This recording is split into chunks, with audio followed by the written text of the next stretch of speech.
मैं Jitendra Singh, Pascal civil services में आप सभी का स्वागत है।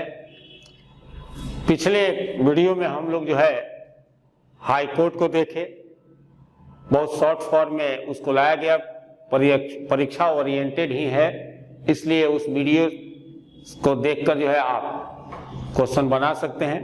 आज हम लोग शुरू करते हैं भारत का महान्यायवादी, क्योंकि यहां से भी क्वेश्चन आता है, जिसको अटॉर्नी जनरल ऑफ इंडिया कहा जाता है, यानी कि भारत का महान्यायवादी। ठीक है, इसको कह सकते हैं अंग्रेजी में अटॉर्नी जनरल ऑफ इंडिया। इसके विषय में आज हम लोग को बात करना है। तो ध्यान रखिएगा कि संविधान में एक अनुच्छेद है, जिस अनुच्छेद का जो है अनुच्छेद है 76। तो अनुच्छेद 76 सब क्लॉज 1 में यह बात का उल्लेख किया गया है कि राष्ट्रपति उच्चतम न्यायालय का न्यायाधीश नियुक्त होने की योग्यता रखने वाले किसी व्यक्ति को भारत का attorney general of India, Bharat का महान्यायवादी नियुक्त करेगा। राष्ट्रपति महान्यायवादी की नियुक्ति मंत्रिपरिषद की सलाह पर करेगा, यानी कि भारत का महान्यायवादी अटॉर्नी जनरल ऑफ इंडिया अनुच्छेद 76 सब क्लॉज 1 यह कहता है कि राष्ट्रपति उच्चतम न्यायालय का न्यायाधीश नियुक्त होने की योग्यता रखने वाले किसी व्यक्ति को भारत का महान्यायवादी अटॉर्नी जनरल ऑफ इंडिया नियुक्त करेगा, और राष्ट्रपति महान्यायवादी की नियुक्ति मंत्रिपरिषद की सलाह पर करता है। इतना क्लियर हो गया। अब हम लोग चलते हैं इसकी पदौली। तो देखिए, महान्यायवादी अटॉर्नी जनरल ऑफ इंडिया की नियुक्ति किसी निश्चित कार्यकाल के लिए नहीं होती है। महान्यायवादी की नियुक्ति किसी निश्चित कार्यकाल के लिए नहीं होती है। संविधान के अनुच्छेद 76 सब क्लॉज 4, अनुच्छेद ध्यान रखिएगा, अनुच्छेद 76 सब क्लॉज 4 के अनुसार महान्यायवादी राष्ट्रपति के प्रसाद पर्यंत पद धारण करेगा। यानी कि यह कहता है अनुच्छेद 76 सब क्लॉज 4 कि राष्ट्रपति जब तक चाहे तब तक महान्यायवादी यानी कि अटॉर्नी जनरल अपने पद पर बना रहेगा। राष्ट्रपति चूंकि मंत्रिपरिषद के सलाह पर कार्य करते हैं, इसलिए मंत्रिपरिषद के बदलने के बाद प्रायः महान्यायवादी भी क्या होते हैं, बदल जाता है। यह हमारे देश की परंपरा है।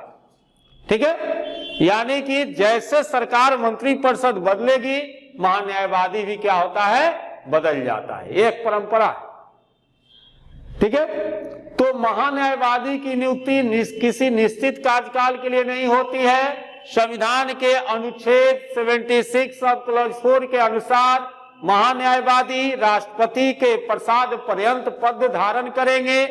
राष्ट्रपति चूंकि मंत्रिपरिषद के सलाह पर कार्य करते हैं, इसलिए मंत्रिपरिषद के बदलने के बाद प्रायः महान्यायवादी क्या होते हैं, बदल जाते हैं। अब महान्यायवादी के हम लोग कार्य को देखते हैं।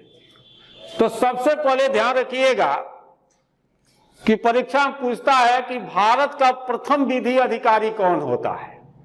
तो ध्यान रखिए कि भारत का प्रथम विधि अधिकारी अटॉर्नी जनरल होता है, यानी कि भारत का महान्यायवादी भारत का प्रथम विधि अधिकारी होता है। यह भारत सरकार को विधि संबंधी यानी कानून संबंधी विषयों पर एडवाइस करता है, सलाह देता है। संविधान के अनुच्छेद 76 सब क्लॉज 2 में इसके कर्तव्यों की बात की गई है। संविधान के अनुच्छेद 76 सब क्लॉज 2, ठीक है ना, इसमें जो है महान्यायवादी के कर्तव्य की बात की गई है, इसके कर्तव्य की बात की गई है। तो इसकी क्या क्या कर्तव्य है तो ध्यान रखिएगा। पहला, महान्यायवादी का यह कर्तव्य होगा कि वह भारत सरकार को विधि संबंधी, कानून संबंधी ऐसे विषयों पर सलाह दे और विधिक स्वरूप यानी कानूनी स्वरूप के ऐसे अन्य कर्तव्यों का पालन करे जो राष्ट्रपति महान्यायवादी को समय समय पर निर्देशित करे या सौंपे। महान्यायवादी का क्या कर्तव्य है? पहला, कि वह कानून संबंधी भारत सरकार को सलाह दे और राष्ट्रपति समय समय पर जो कार्य, विधि संबंधी कार्य महान्यायवादी को सौंपे, उस कार्य को करना महान्यायवादी का कर्तव्य है। ठीक है। दूसरा, उन कार्यों का निर्वहन करे जो उसको यानी किसको, महान्यायवादी को इस संविधान द्वारा तत्समय प्रवृत्त किसी अन्य विधि द्वारा या उसके अधीन प्रदान किए गए हों। क्लियर हो गया? यानी कि महान्यायवादी कर्तव्य है कि भारत सरकार को विधि संबंधी सलाह दे, वह विधि संबंधी स्वरूप पर अपने कार्यों का निर्वहन करे, पालन करे और राष्ट्रपति समय समय पर जो विधि संबंधी निर्देश दे उसका पालन करे, उस कार्य को करे, उन कार्यों का निर्वहन करे जो उसको यानी कि महान्यायवादी को संविधान अथवा तत्समय प्रवृत्त किसी अन्य विधि द्वारा या उसके अधीन प्रदान किए गए हों। और यह सर्वोच्च न्यायालय में यानी कि महान्यायवादी सर्वोच्च न्यायालय में सुने जाने वाले मुकदमों में भारत सरकार के पक्ष से वकालत करता है। भारत सरकार पर आप अगर कोई केस करते हैं तो भारत सरकार के तरफ से कौन केस लड़ता है? तो यही जो है महान्यायवादी। अब इसके अधिकार की बात करते हैं हम लोग। तो देखिएगा इनका अधिकार क्या क्या है। तो अनुच्छेद 76 सब क्लॉज 3 में इनके अधिकार की बात हम लोग करते हैं। ये क्या कहता है? कहता है कि महान्यायवादी को अपने कर्तव्य के पालन में भारत के राज्य क्षेत्र में सभी न्यायालयों में सुनवाई का अधिकार होगा। यानी कि भारत का जो भी महान्यायवादी होगा वह अपने कर्तव्य के पालन में पूरे भारत में किसी भी न्यायालय में वह सुनवाई कर सकता है, जा सकता है, बहस में हिस्सा ले सकता है। ठीक है। दूसरा कार्य कि महान्यायवादी को लोकसभा में ध्यान रखिएगा तथा राज्यसभा में दोनों सदनों की संयुक्त बैठक में एवं संसद के किसी समिति में जिसमें उसका नाम सदस्य के रूप में दिया गया है उसमें बोलने तथा उसकी कार्यवाही में भाग लेने का अधिकार है। यानी कि महान्यायवादी को लोकसभा, राज्यसभा या किसी समिति के कार्यवाही में भाग लेने का, बोलने का उसे अधिकार मिलता है। या संयुक्त बैठक यानी कि लोकसभा और राज्यसभा की जब दोनों सदनों की संयुक्त बैठक होती है तो उसमें भी वो भाग ले सकता है। फिर से एक बार जान लीजिए कि महान्यायवादी को लोकसभा में, राज्यसभा में, दोनों सदनों की संयुक्त बैठक में एवं संसद की किसी समिति में जिसमें उसका नाम सदस्य के रूप में दिया गया है उसमें बोलने तथा उसकी कार्यवाही में भाग लेने का अधिकार है, अनुच्छेद 88 ये बात कहता है। परंतु इस अनुच्छेद के प्रावधानों के आधार पर उसे वोट देने का अधिकार नहीं है।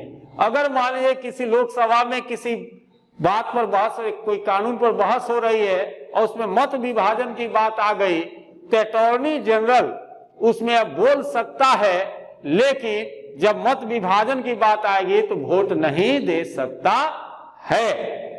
ठीक है।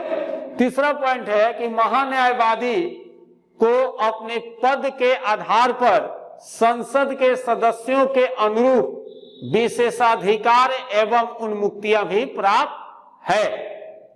और ये जान लीजिए कि भारत के महान्यायवादी की सहायता के लिए एक सॉलिसिटर जनरल तथा कुछ अतिरिक्त सॉलिसिटर जनरल नियुक्त किए जाते हैं, लेकिन महान्यायवादी की तरह इन पदों को संवैधानिक दर्जा प्राप्त नहीं है, यानी कि सॉलिसिटर जनरल तथा अतिरिक्त सॉलिसिटर जनरल जो है उनको संवैधानिक दर्जा प्राप्त नहीं है।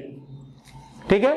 उसके बाद जो है आता है कि इनका वेतन ये सब पर, तो अनुच्छेद 76 ऑफ क्लॉज 4 के अनुसार महान्यायवादी ऐसा पारिश्रमिक प्राप्त करेगा जो राष्ट्रपति निर्धारित करेंगे। वर्तमान में भारत के महान्यायवादी को 2.5 लाख रुपए प्रति माह जो है पेमेंट मिलता है, जो उच्चतम न्यायालय के न्यायाधीश के समक्ष है, इक्वल है। ये जो है महान्यायवादी से एक क्वेश्चन रहता है, तो आप जान लीजिए कि इसी से आप ये क्वेश्चन मैंने जो बताया गया वीडियो में वो जो है पूरे आपका क्वेश्चन बनाइएगा, क्वेश्चन बैंक से सारा जो है क्वेश्चन बन जाएगा। जय हिंद, जय भारत।